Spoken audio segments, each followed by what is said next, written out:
اللہ سبحانہ و تعالیٰ کا لاکھ لاکھ شکر عظیم ہے کہ مالک الملک نے ہمیں اپنی یاد کی توفیق اور یہ موقع عطا فرمایا۔ لاکھوں کروڑوں درود و سلام حضرت محمد مصطفیٰ صلی اللہ علیہ وآلہ وسلم کی ذات اقدس پر جن کے طفیل مالک الملک نے یہ کرم نوازی فرمائی۔ ارادہ پروگرام ہمارا وہی حسب سابق حسب معمول اللہ تعالیٰ کے ذکر و فکر کا ہے، لیکن جیسا کہ آپ کو معلوم ہے کہ چند ہفتوں سے ہم نے یہ درس قرآن کا سلسلہ شروع کیا ہوا ہے، تو دو چار آیات جو ہیں وہ انشاءاللہ پڑھیں گے اور اس کے بعد اپنے دوسرے پروگرام کی طرف جائیں گے۔ اللہ سبحانہ و تعالیٰ نے فرمایا ہے ان الذین کفروا، بے شک جو لوگ کافر ہیں، سواء برابر ہے اوپر ان کے انذرتہم، کہ آپ ان کو ڈرائیں، ام لم تنذرہم، یا ان کو نہ ڈرائیں، لا یؤمنون، وہ ایمان نہیں لائیں۔ ختم اللہ ہو، مہر لگا دی اللہ تعالیٰ نے، علی قلوبہم، ان کے دلوں پر، وعلی سمعہم، اور ان کے کانوں پر، وعلی ابصارہم، اور ان کی آنکھوں پر، غشاوۃ، پردہ ہے، ولہم عذاب عظیم، اور ان کے لیے بہت بڑا عذاب ہے۔ یہاں پر اللہ سبحانہ و تعالیٰ اپنے محبوب سے فرما رہے ہیں کہ اے میرے محبوب، اگر آپ ان کو ڈرائیں یا نہ ڈرائیں۔ دیکھیں سرکار دو عالم کے دو نام ہیں، نذیر اور بشیر۔ نذیر مانا ہوتا ہے ڈرانے والا، اور بشیر مانا ہوتا ہے خوشخبری دینے والا۔ جو لوگ ایمان نہیں لائے تھے، آقا دو جہاں ان کو اس آخرت کے عذاب سے اور جو ایمان نہ لانے میں نقصانات ہیں ان سے ان کو آگاہ فرماتے تھے، اور ان کو دین کی طرف، اللہ کے دین کی طرف، اللہ کے راستے کی طرف، قرآن کی طرف ان کو راغب کرتے تھے۔ تو کچھ لوگ ایسے ہیں، اس وقت بھی ایسے لوگ تھے جن کا آگے قرآن کریم میں ذکر آئے گا، انہیں کہا کہ ہم باقاعدہ ایک دین کے اوپر ہیں جس کے اوپر ہم نے اپنے آباء و اجداد کو پایا، کیا ہم اس دین کو چھوڑ دیں؟ ہمارے پاس ہمارے آباء و اجداد کا دین ہے جس پر ہمارے باپ دادا پردادا سارا خاندان پیچھے سے اس دین پر عمل کر رہا تھا، ہم اس کو اپنے باپ دادا کے دین کو چھوڑتے ہیں۔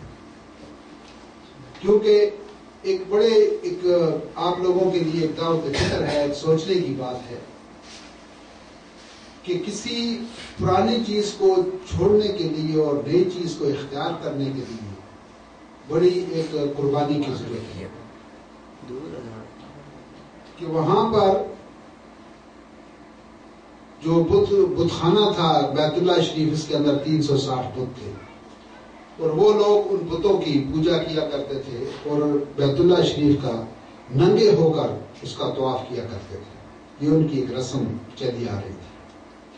تو ان کا کہنا یہ تھا کہ جب یہ نبی پاک صلی اللہ علیہ وسلم ایک نیا دین لے کے آئے کہ بتوں کی پوجا کو چھوڑیں، یہ شراب نوشیوں کو چھوڑیں، یہ زناخوری کو چھوڑیں، یہ ملاوٹ کو چھوڑیں، یہ بے ایمانی اور جھوٹی گوئیوں کو چھوڑیں، یہ بچیوں کو زندہ درگور کرتے ہیں، اس کو چھوڑیں، راستے میں قافلے لوٹتے تھے، چوریوں ڈکیتیوں کو چھوڑیں۔ تو جو ان کا ایک روٹین اور ان کا ایک معمول تھا، اس کو چھوڑنے کے لیے وہ تیار نہیں تھے، وہ اس کے اوپر گامزن تھے اور قائم دائم تھے۔ کوئی آدمی ان کے قبیلے میں سے اگر حضور آقا دو جہاں کے دین کو قبول کرتا تھا تو اس کو وہ مارتے تھے، زد و کوب کرتے تھے، اور ان کو طرح طرح کی سزائیں اور ایذائیں دیتے تھے۔ اور ان لوگوں نے دین کی خاطر بڑی قربانی دی۔ انہوں نے سیدنا بلال نے یا دوسرے صحابہ اکرام نے وہ اذیتیں، وہ ماریں، وہ ان کے تتی ریت پر لٹاتے تھے، ان کے جسم پر بھاری اور وزن ان کے اوپر رکھتے تھے، بھاری بھاری سلے رکھ دیتے تھے، کوڑلے مارتے تھے، بڑی سزائیں تھے۔ سیدنا ابوبکر صدیق رضی اللہ تعالیٰ عنہ وہ جب ایمان لائے تو بڑے وہ رئیس خاندان کے تھے، بڑے امیر متمول خاندان کے فرد تھے۔ تو ان کو اتنا مارا مار مار کے لو لوہان کر دیا اور ان کا چہرہ مبارک جو تھا وہ سوج گیا. ان کو اتنی سزا دی. پھر ان لوگوں نے جو مسلمان تھے ان کے اوپر حکا پانی بند کیا, ان کے ساتھ سوشل بائیکاٹ کر دیا, اور 3 سال تک شاہ ابو طالب میں یہ لوگ مقید رہے. اتنا انہوں نے تنگ کیا کفار مکہ نے کہ آخر یہ مکہ چھوڑ کر مدینہ چلے, یعنی اپنے آباء اجداد کا شہر ہی چھوڑنا پڑ گیا. اور ہم جن چیزوں کے آپ دیکھ سکتے ہیں, جن چیزوں کے ہم لوگ عادی ہیں, جو ہماری رسم و رواج چل رہی ہیں, دین تو رسم و رواج کو ختم کرنے کے لیے ہے, لیکن ہماری حالت یہ ہے کہ آپ اپنے محلے میں, اپنی برادری میں, اپنے گاؤں میں دیکھ لیں کہ ہم ان جو روایات ہماری رسم و رواج چلے آ رہے ہیں, خواہ وہ ہندوؤں کے زمانے میں تھے یا اس سے پہلے کے تھے, ہم آج بھی ان کو برقرار رکھے ہوئے ہیں. یہی ہماری جو تباہی کا اور ہماری بدامنی کا جو سبب ہے وہ یہی ہے کہ رند کے رند رہے اور آج سے جنت بھی نہ. ہم مسلمان بھی رہیں, اور جو ہم نے خرافات ہم کر رہے ہیں شروع سے چلے آ رہے ہیں ان کو بھی قائم, جیسے شادی بیاہوں میں کرتے ہیں, شادی بیاہ میں جو کرتے ہیں یہ ایک رسم ہے, مہندی لگانا, بارات کرنا, اور وہ یہ لائٹنگ وغیرہ کرنا, اور وہ بڑا دھوم دھڑکا کرنا, جو کچھ ناچ گانا ڈانس, دعوتیں بڑی 5-6 قسم کے کھانے, یہ وہ کرنا, یہ جو ہے وہ ہم ان کو چھوڑ نہیں سکتے. جہیز دینا, جہیز کے بغیر شادی نہیں کرنی, بارات کے بغیر اور شادیات کے بغیر, اور یہ کرنا نہیں, استاد ہے یا نہیں ہے. تو یہ وہی چیز تھی. دین اسلام ہے انہی چیزوں کو, انہی خرافات کو ختم کرنے کے لیے, لیکن چونکہ ہمیں وہ سیگریفیکیشن یا وہ قربانی کا جذبہ نہیں ہے کہ ہم ان چیزوں کو چھوڑ سکیں. اعلان کہیں گے کہ ہم یہ نہیں کرتے, ہماری استاد نہیں ہے, ہم یہ مٹھائی پر یا چائے پر یا کیک پیسٹری پر یا نمکوں پر ہم بتا نہیں کہتے نہیں کہ ہم اپنی برادری کو منہ کیا دکھائیں. ہم نے اپنے معاشرے میں غریب مدرسوں کو کیا بتایا, ہم لوگوں کی روٹیاں کھاتے رہے, آج ہمارے اوپر وقت ہے, آپ روٹی نہ کھائیں, وہ کیا کریں گے ہمارے لوگ. تو یہ ایسا کئی دفعہ ہوا ہے ہمارے ساتھ ہماری زندگی میں, ہم نے لوگوں کو کہا ایسا نہیں تھا, انہوں نے کہا نہیں ہم برادری کو منہ کیا دکھائیں, ہم معاشرے کو, ماحول کو, اپنے غریب مال والوں کو ہم نے رہنا نہیں ہے, ہم تو یہ کر کے رہیں. تو پتہ ہے خلیفہ صاحب کو پتہ ہے, انہوں نے بھی دیکھا ہے, ایسا ایک واقعہ ہے جس کو یہ بھی سمجھتے ہیں ہمیں بھی. تو بڑی کوشش کی ہم نے, لیکن وہ چونکہ لوگ جو ہیں وہ معاشرے سے ڈرتے ہیں, تو اگر وہی ڈر ہوتا تو شاید آج مسلمان ہی کوئی نہ ہو. اس دین محمد مصطفیٰ کو قبول کرنے کے لیے صحابہ کرام نے بہت بڑی قربانیاں دی. اس سے تو تاریخی واقعہ آپ سب جانتے ہیں کہ انہوں نے اپنے آباء و اجداد کا ملک, وطن, دیس, اپنی وہ برتھ آف پلیس انہوں نے چھوڑ, اللہ کے گھر کو چھوڑنا پڑ گیا, بیت اللہ کو چھوڑنا پڑ گیا. اور جب وہ گئے تو صاحب سب جانتے ہیں, یہ بتانے کی بات نہیں ہے کہ جب آقا جو جہاں تشریف لے گئے, ساتھ ان کے سیدنا ابوبکر صدیق تھے, پیدل سفر تھا, کئی لوگ وہاں سے ہو کے آئے ہیں, دیکھ کر آئے ہیں مکہ کہاں ہے اور مدینہ کہاں ہے اور راستے میں سفر کیسے ہے.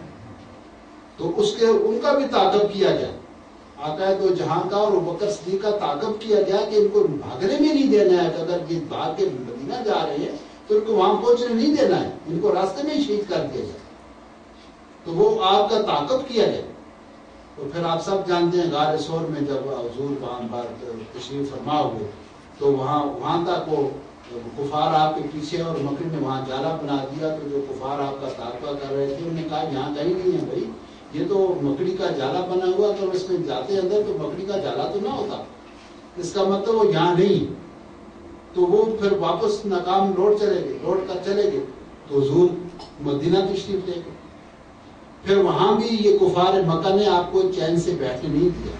جو جنگیں وہاں پر ہوئی ہیں, جو احد کی جنگ تھی, احد جس میں سیدنا حمزہ شہید ہوئے تھے, وہ جنگ احد اب بالکل مدینہ شہر کے اندر وہ علاقہ آ چکا ہے, وہ شہر کا ایک حصہ بن گیا.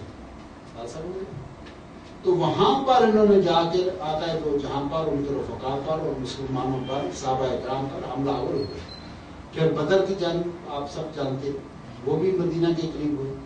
جنگ خندق وہاں پر ہوئی. وہ ان کو مسلمانوں کو مارنا شہید کرنا وہ اپنا مذہبی فریضہ سمجھتے تھے کہ یہ ہم جنتی ہو جائیں گے، ہم بڑے اجر و ثواب ہم کو ملے گا اگر ان کو ہم شہید کرتے ہیں۔ تو بچوں جو بھی آپ مذہب جب اختیار کرتے ہیں یا ایک سسٹم سے دوسرے سسٹم میں داخل ہوتے ہیں تو وہاں پر بڑی قربانی کی ضرورت ہوتی ہے۔ تو چونکہ اس لوگوں نے دین کے لیے، اسلام کے لیے، حضور کے لیے ان لوگوں نے اپنی جانوں کے اور جان، مال، اخلاق ہر چیز کا نذرانہ پیش کیا، قوم، برادری، بہن بھائی قربان کر دیے۔ جو جنگیں ہوتی تھیں بدر میں یا احد میں تو چاچے کے سامنے بھتیجا ہے، بھتیجے کے سامنے چاچا ہے، بھائی کے سامنے بھائی ہے۔ مکے والے جب مدینے والوں کو مارنے جاتے تو ان کے رشتہ دار تو تھے نا، غیر تو نہیں تھے، لیکن انہوں نے قربانی دی۔ انہوں نے ان رسم و رواج جو تھے وہ کافرانہ، ملحدانہ، مشرکانہ، ان کو انہوں نے خیرآباد کیا۔ تو اس میں جو لوگ ڈٹے ہوئے تھے اپنے آباء و اجداد کے دین پر، وہ کفار مکہ، ان کے لیے حکم ہے کہ سواؤں میں برابر ہے اوپر ان کے انذرتہم، آپ ان کو ڈرائیں یا نہ ڈرائیں، وہ ایمان نہیں لائیں گے۔ کیوں کہ دیکھیں جس طرح سے ایک بچہ ہے، یہ انسانی فطرت ہے کہ آپ ایک بچہ ہے اس کو سمجھاتے ہیں، وہ کسی بھی سوسائٹی میں ہے، محفل میں ہے، یا کوئی ایسے کام کرتا ہے جو غیر شرعی اور غیر قانونی ہے تو والدین ان کو سمجھاتے ہیں بیٹا ایسا نہیں کرو، ایسا نہیں کرو۔ اس کو ہر قسم کا حربہ جب استعمال کر لیتے ہیں تو پھر آخر میں وہ اخبار میں اشتہار دیتے ہیں کہ یہ میرا بیٹا ہی نہیں ہے، میں اس کی کسی اعمال کا میں جواب دہ نہیں ہوں۔ کوئی بھی اس کے ساتھ دین دین کرے گا وہ اپنی ذمہ داری پر کرے گا، میں اس کے اوپر ذمہ دار نہیں ہوں، میں نے اس کو آگ کر دیا، یہ میری منقولہ غیر منقولہ جائیداد سے آگ، اس کے ساتھ میرا کوئی تعلق نہیں ہوگا۔ تعلق کرتا ہے جب سب کچھ سمجھانے بچانے کے باوجود وہ بچہ یا بچی اس کے لائن پر نہ آئے، اس کی کہنے پر عمل درآمد نہ ہو تو ہم اس کو آگ کر دیں۔ اس طرح سے اللہ نے فرمایا کہ ختم اللہ، ختم کہتے ہیں اسٹیمپ کو، سیل کر دینا۔ سیل جب ہم کسی چیز کو کرتے ہیں، سیل مور تو آپ سمجھتے ہیں اس کو کہ میں نے سیل کر دیا ہے کہ تو ختم اسٹیمپ ہو جائے، سیل پر اسٹیمپ لگاتے ہیں بعد میں چوانی کی چیز ایسی ہوتی ہے، محکمے کی ہوتی ہے۔ ہاں اگر وہ ہم کوئی رجسٹری وغیرہ کرتے ہیں اور لال قسم کی اس سے بند کرتے ہیں لفافے کو اور پھر ایک اسٹیمپ ہوتی ہے اس کو لگا دیتے ہیں، اس کو ختم کرتے ہیں۔ خطا سیل مور، سیل کر دینا۔ ختم اللہ ہو، اللہ نے ان کے دلوں پر مہر لگا دی، ان کے دل بند ہو گئے، اب وہ قبول نہیں کرے۔ ختم اللہ ہو، اللہ نے ان کے دلوں پر مہر کر دی ہے۔ وَعَلَىٰ سَمْعِهِمْ، اور ان کے کانوں پر بھی سیل ہو گئے، ان کان سنتے ہی نہیں۔ وَأَبْصَارِهِمْ غِشَاوَةٌ، اور ان کی آنکھوں پر پردہ پڑ گیا ہے اور وہ دیکھ نہیں سکتے۔ وَلَهُمْ، اب ان لوگوں کا کیا ہے کہ وَلَهُمْ عَذَابٌ عَظِيمٌ، ان کے لیے بہت بڑا عذاب۔ تو جو لوگ، یہ بھی اللہ تعالیٰ کا خاص فضل و کرم ہوتا ہے ان لوگوں پر جن کے قلوب اللہ سبحانہ وتعالیٰ نے اپنے دین کے لیے وقف کیے ہیں، اور لوگوں نے دل میں دین اسلام کو قبول کیا، ان پر اللہ سبحانہ وتعالیٰ کا بڑا احسان ہے، ان کو شکر ادا کرنا چاہیے۔ جس وقت آپ نماز پڑھیں تو اللہ تعالیٰ کا شکر ادا کیا کریں کہ اللہ تعالیٰ لاکھ لاکھ شکر ہے کہ تو نے پہلے ہمیں انسان بنائے۔ مخلوق تو اس کی بہت ساری ہے نا، اشراط الارض میں 35,000 اقسام ہیں اشراط کی صرف، اور ہمیں 17,000 معلوم ہوئی ہیں، باقی کے ہمیں نام نہیں۔ جیسا نام ایک ہے نا، وہ انسیکٹس ہے، اس کا ہم کہتے ہیں یہ چونٹی ہے، یہ لال بیگ ہے، یہ فلاں ہے، یہ چٹکلی ہے، اس کو ایک نام ہے نا اس کا۔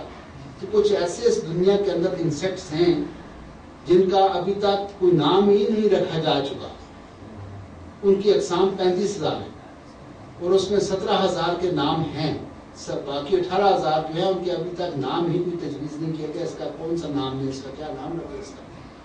تو مخلوقات اشراط میں اگر 35,000 قسم کے اشراط ہیں تو باقی جو اللہ تعالیٰ کی جو مخلوق ہے اس میں بھی ٹھیک ہے، ہزاروں لاکھوں کروڑوں قسم کی اقسام ہیں۔ تو اگر اللہ سبحانہ وتعالیٰ کی مرضی ہے وہ ہمیں چٹکلی بنا دے، مکھی بنا دے، مچھر بنا دے، بنا سکتا تھا تو بنا سکتا ہے، خالق ہے، جو چاہے سو کرے، فاعل معاوی، جو اس کی ذات چاہے سو کرے۔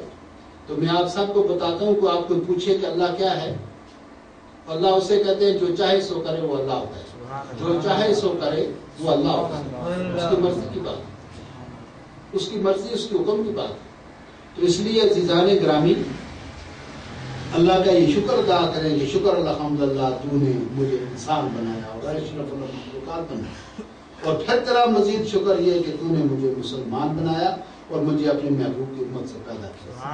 یہ مقام شکر ہے، اللہ سبحانہ و تعالیٰ کا شکر ادا کرنا چاہیے کہ ساری اس کی مخلوق ہے، جو جنگلوں میں ہے، پہاڑوں میں ہے، بیابانوں میں ہے، سراؤں میں ہے، ہم ہیں، تو اللہ تعالیٰ نے یہ ساری جو کائنات میں جو کچھ ہم دیکھتے ہیں سب کا خالق تو وہی ہے۔